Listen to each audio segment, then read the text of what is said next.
Halo guys, balik lagi sama Abang Frank. Gimana kabar kalian? Semoga dalam kondisi sehat-sehat aja ya.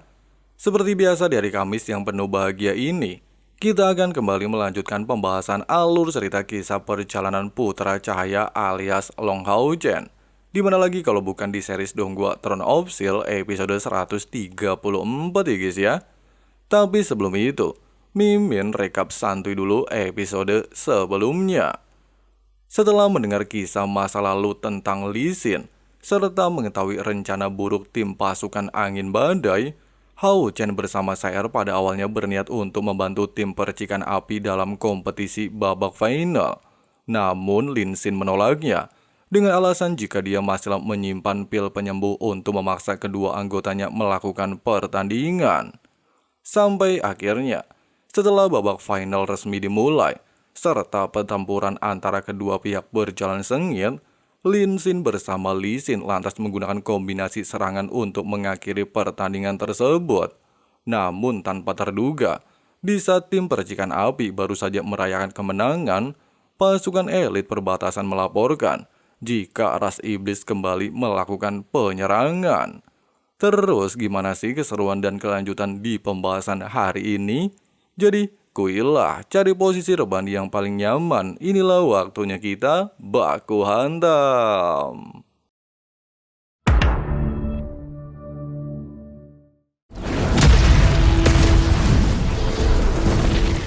Setelah serangan demi serangan berhasil menghancurkan barrier pelindung benteng pertahanan, bahkan menimbulkan kepanikan luar biasa hebat, Komandan pasukan iblis lantas memerintahkan seluruh anggota untuk memulai serangan dan merebut sumber air kehidupan aliansi kuil penyihir. Menyaksikan kejadian tersebut, para tetua bergegas turun tangan ke area medan perang untuk membantu pasukan perang menghadapi klan iblis. Pasalnya, jika bendungan sumber air perbatasan Jeling berhasil dihancurkan, kemungkinan mereka tidaklah memiliki harapan lagi bersaing dengan klan iblis. Oleh sebab itu, seorang tetua segera menyarankan pasukan mempertahankan bendungan air tersebut.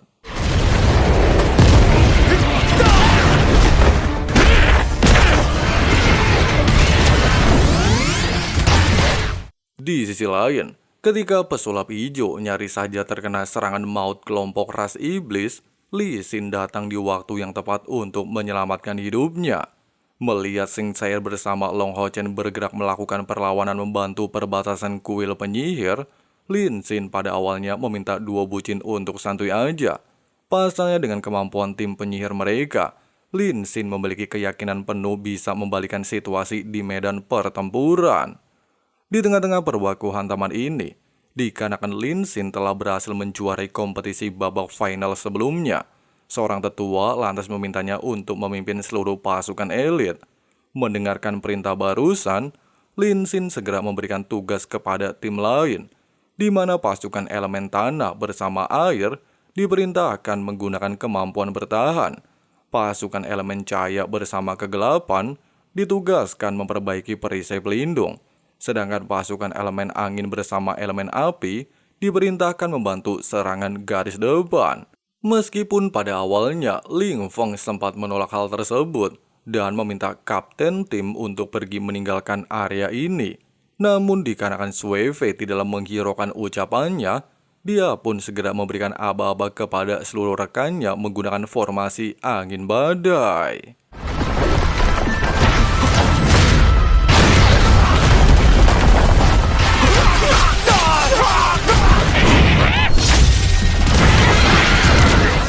Menyaksikan situasi medan perang mulai tidak kondusif, pesulap hijau bersama Lee Sin terlihat mengombinasikan kemampuan mawar api neraka dan ponik api surgawi untuk membantai pasukan Keroco.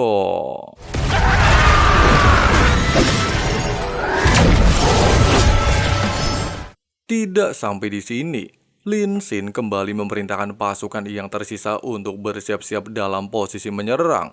Sedangkan pasukan elemen tanah bersama air ditugaskan mempertahankan area bendungan air. Sementara pasukan elemen angin bersama api diperintahkan memperluas jangkauan serangan mereka. Sedangkan elemen cahaya dan kegelapan ditugaskan memperbaiki formasi pelindung. Tidak berselang lama berkat arahan Lin Xin, Salah satu anggota tim penyihir beranggapan, jika komando yang diberikan kapten tim percikan api sangatlah luar biasa hebat. Pasalnya mereka berhasil mengatasi pasukan klan iblis. Namun siapa sangka di tengah percakapan ini, seorang penyihir elemen api mendapatkan serangan hingga membuatnya kehilangan kesadaran dan langsung merubah situasi medan perang.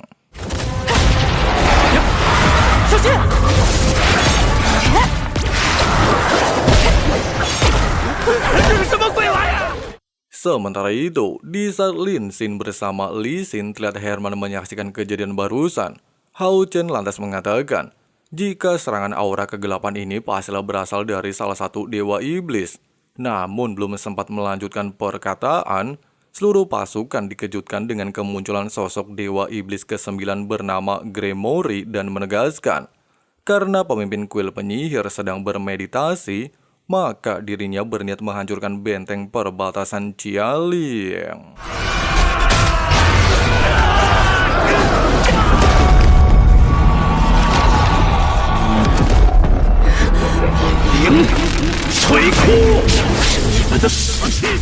Menyadari serangan Gremory terlalu overpower, serta mereka juga tidaklah sanggup bertahan di bawah gempuran kekuatan ini, Lin Xin sebagai pemimpin komando garis depan lantas memberikan instruksi kepada seluruh anggota untuk mengombinasikan 5 elemen mempertahankan barrier pelindung. Meskipun begitu, Gremory masihlah merasa di atas angin. Pasalnya tanpa adanya pemimpin kuil penyihir, serta perbedaan kekuatan cukup jauh, dia menganggap kalau pasukan tim penyihir hanyalah sekelompok sampah dan tiba-tiba...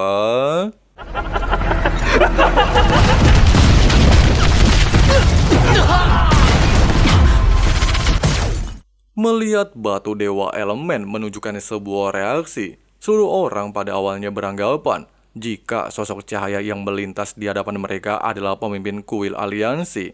Tapi siapa sangka anggapan ini salah total, di mana sosok tersebut merupakan Andumantium ke-12 Long Hao Chen bersama Tuan Putri Reinkarnasi Zheng Chai'er. Bahkan tanpa banyak cengcong, dua bucin kita satu ini segera melepaskan kombinasi teknik 7 kemutlakan Dewa Kematian bersama Dewi Cahaya untuk memberikan serangan kejutan.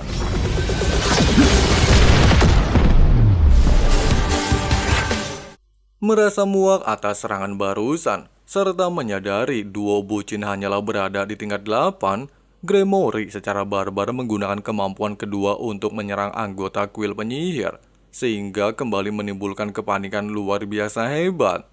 Melihat hal itu, Long Hao Chen dengan cepat melepaskan teknik baptisan cahaya memulai serangan, kemudian dilanjutkan dengan kemampuan tebasan mutlak 7 dewa milik Zheng Chai'er.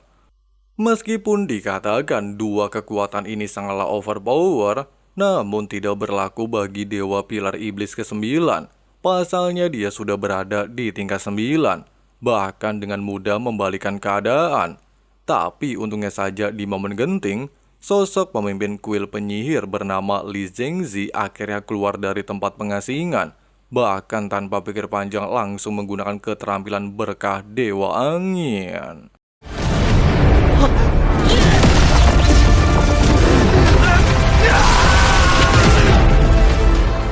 Terlepas dari kemenangan perbatasan benteng Jialing, selain tetua Li Zhengzi memberikan sedikit metode penyembuhan untuk mengobati pasukan tim penyihir, dia juga terlihat menghampiri Long Hao Chen bersama Chai'er untuk membawa ke tempat lain.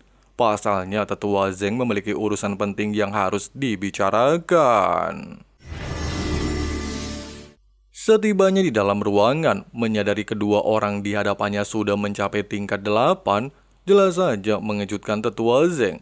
Pasalnya berkat kekuatan spiritual murni di tubuh Long Hao Chen bersama Chai'er, mereka berhasil membangkitkan batu dewa elemen, bahkan dianggap sebagai manusia yang diberkahi oleh kekuatan dewa. Tidak sampai di sini, selain tujuan Zhengzi mengucapkan terima kasih atas bantuan duo bucin, dia juga menjelaskan beberapa hal tentang perbatasan gerbang Jialing, di mana batu dewa elemen yang dibangun di atas sumber air kehidupan merupakan energi spiritual paling berharga. Meskipun ras iblis seringkali menyerang benteng perbatasan dan berniat untuk mengincar sumber air kehidupan, Namun untungnya saja berkat adanya batu dewa elemen bersama anggota kuil penyihir, mereka berhasil mempertahankannya. Sehingga alasan inilah yang membuat gerbang perbatasan Jieling mencatat sejarah tidak pernah terkalahkan. Namun tanpa terduga hari ini, Dewa Pilar Iblis memanfaatkan latihan tertutupnya untuk menyerang. Walaupun Hao Chen tidak mempermasalahkan hal ini, serta menganggap jika semua ini adalah tugasnya sebagai wakil pemimpin kesatria, tapi Li Zhengzi beranggapan tidak ada satu orang pun yang dapat menghentikan kutukan Dewa Iblis Grimoire. Oleh sebab itu, demi membalas budi atas semua jasa Long Hao Chen bersama Sai-Er, Tetua Zeng lantas memberikan 1 juta poin kontribusi. Sedangkan untuk pesulap ijo alias Lin Xin, sang tetua berjanji akan menyerahkan Lin Xin setelah menyelesaikan tugas darinya. Tetua Li Zhengzi melanjutkan, selain mengakui bakat duo maut Lin Xin bersama Li Xin, dia juga memiliki keyakinan penuh kalau di kompetisi besar kuil suci, tim Hao Chen dapat bersaing untuk mengalahkan dirinya. Melihat Hao Chen kebingungan, Tetua Zeng lantas menjelaskan, kompetisi besar kuil suci diadakan setiap 10 tahun sekali, di mana 6 kuil terkuat akan bersaing satu sama lain untuk memperebutkan posisi juara. Selain disaksikan langsung oleh penduduk sekitar, hal ini juga bertujuan untuk meningkatkan kepercayaan masyarakat terhadap kuil aliansi. Setelah menjelaskan hal ini, Tetua Zeng berjanji, kalau tim Hao Chen berhasil mengalahkannya di kompetisi suci besar nantinya, maka dia akan mendukung seluruh tim pemburu iblis menjadi pemimpin baru aliansi. Namun sebelum itu, Li Zhengzi menyarankan Hao Chen bersama Sai-Er untuk fokus meningkatkan kekuatan mereka terlebih dahulu. Singkat cerita, bertepatan dengan kepergian Lin Xin, pesulap ijo pada awalnya menawarkan Li Xin untuk pergi bersama. Namun Li Xin menolak tawaran ini dengan alasan jika pemimpin kuil telah memberikannya kesempatan turun langsung ke area medan perang. Terlebih lagi jika suatu hari nanti Lin Xin mengalami kesulitan melawan klan iblis, cewek tomboy ini meminta sang kekasih agar tidak bertindak gegabah dalam mengambil tindakan. Sementara itu, ketika seluruh anggota kuil penyihir terlihat mendatangi lokasi ini, serta mengucapkan terima kasih atas bantuan kesatria Adamantium ke-12 bersama Putri Suci reinkarnasi kuil Assassin, Li Suifei dan Ling Feng tiba-tiba saja berjalan menghampiri Lin Xin. Meski sempat mendapatkan penolakan dari tim percikan api dan beranggapan jika dua orang ini pastilah ingin membuat kerusuhan seperti sebelumnya, tapi Lin Xin dengan cepat menghentikan kesalahpahaman tersebut, serta meminta Suifei untuk mengatakan apa tujuannya datang ke tempat ini. Pada awalnya, Suifei benar-benar tidaklah pernah menyangka bahwa latihan kerasnya selama beberapa tahun terakhir diambil alih pesulap ijo. Namun semenjak Lin Xin menguasai keterampilan sihir menyerang, hal tersebut langsung mengubah segalanya. Di mana setelah dia tidak lagi menjabat sebagai kapten tim pasukan angin badai, Suifei memutuskan untuk fokus latihan secara pribadi, sehingga dia bisa bersaing di masa depan, lalu mengucapkan permintaan maaf atas segala ucapan maupun tindakan sebelumnya.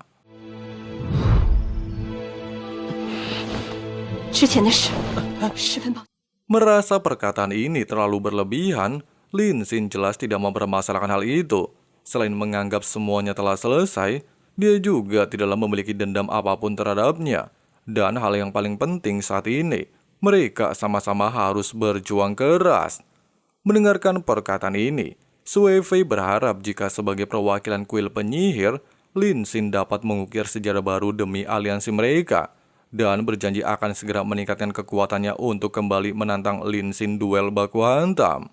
Singkatnya, setelah semua urusan di tempat ini teratasi, baik Lin Xin, Sai-Er bersama Long Hao Chen segera meninggalkan gerbang perbatasan Jieling.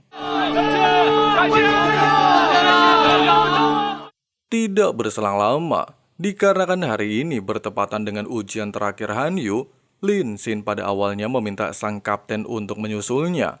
Namun tanpa terduga di tengah-tengah percakapan tersebut, Han Yu terlihat muncul di lokasi ini, serta melaporkan tentang perjalanannya menuju Benteng Tenggara menemui Wang Yuan, di mana wanita itu kini telah menjadi komandan termuda di wilayah Benteng Tenggara, bahkan secara barbar membantai pasukan iblis. 个响亮名号。 Nah, seperti itulah alur cerita kisah perjalanan kesatria tampan episode 134-nya. Bagaimana guys pendapat kalian? Coba tulis di kolom komentar ya. Kira-kira apa yang bakalan terjadi nantinya guys? Menurut preview episode selanjutnya, di bawah komando Wang Yuan, kuil aliansi kembali mendapatkan serangan dadakan pasukan iblis, sehingga melibatkan seorang kesatria bernama Zhang Fang turun tangan ke area medan pertempuran luar biasa hebat, dan membuat kuil aliansi prajurit diambang kehancuran. Apakah Long Hao Chen bersama keempat rekannya tiba di waktu yang tepat? Kita tunggu aja di hari Kamis depan ya guys ya. Oke lah, mungkin segitu dulu untuk pembahasan hari ini. Terima kasih banyak yang udah nonton sampai habis. Jangan lupa pencet tombol notifikasinya dan coret-coret di kolom komentar ya. Di sini Abang Frank si paling baik hati mau lanjut ngopi santuy dulu. See you and next time guys. I won't stop till they hear me now. I won't stop till I wear the crown.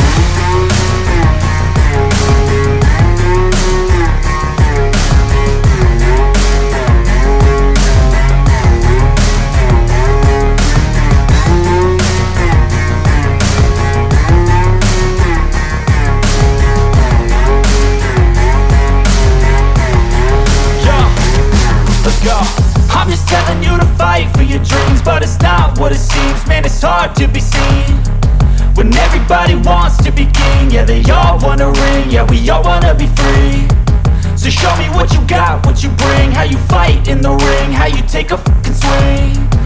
Do you got heart? Are you mean? Got some scars, got some needs. Are you willing to go bleed? I swear to God, they all let me down. I always fought just to wear the crown. I'm off at these fucking clowns who were all taught they deserve an ounce.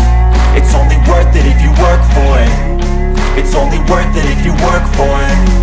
I won't stop till they hear me now. I won't stop till I wear the crown. I swear to God